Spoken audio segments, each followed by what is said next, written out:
Internet ও Facebook বন্ধ থাকায় দেশের অনলাইন ভিত্তিক ব্যবসা খাতে ১৩ দিনে ক্ষতি ১৭০০ কোটি টাকার বেশি। সবচেয়ে বেশি ক্ষতির মুখে ফেসবুক ভিত্তিক ক্ষুদ্র ও মাঝারি উদ্যোক্তারা।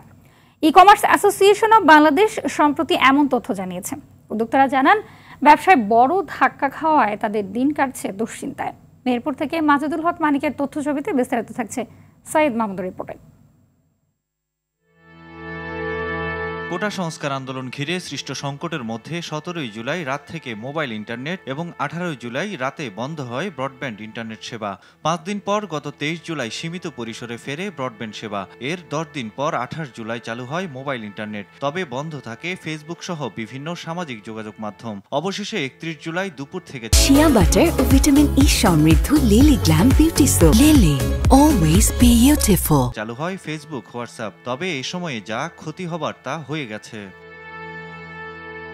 ই কমার্স অ্যাসোসিয়েশন অব বাংলাদেশ ইক্যাবের তথ্য বলছে, ১৩ দিনে উদ্যোক্তাদের ক্ষতি প্রায় ১,৭৫০ কোটি টাকা। মেহেরপুরের উদ্যোক্তারা জানান, ফেসবুক বন্ধ থাকায় গত কয়েকদিন বিক্রি বন্ধ ছিল।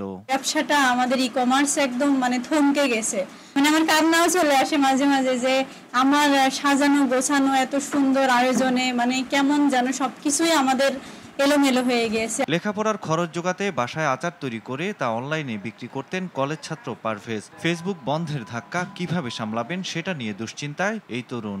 বর্তমান যে দেশের পরিস্থিতি, এতে করে আমাদের ব্যবসার অনেক বেশি ক্ষতি হয়েছে।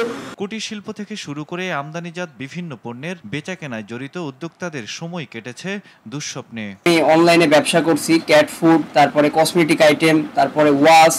ফেসবুক না চলার কারণে আমার ব্যবসা বলতে গেলে প্রায় ডাউন হয়ে গেছে। যে দাবিটা থাকবে সেটা হচ্ছে যে ক্রাইসিস মোমেন্টে কিভাবে এগুলো ঠিক রাখা যায়, সেক্ষেত্রে সরকারের খুব ভেবে দেখা উচিত। সরকারের কার্যকর পদক্ষেপে ঘুরে দাঁড়ানো সহজ হবে, এমনটাই বলছেন অনলাইন ভিত্তিক উদ্যোক্তারা।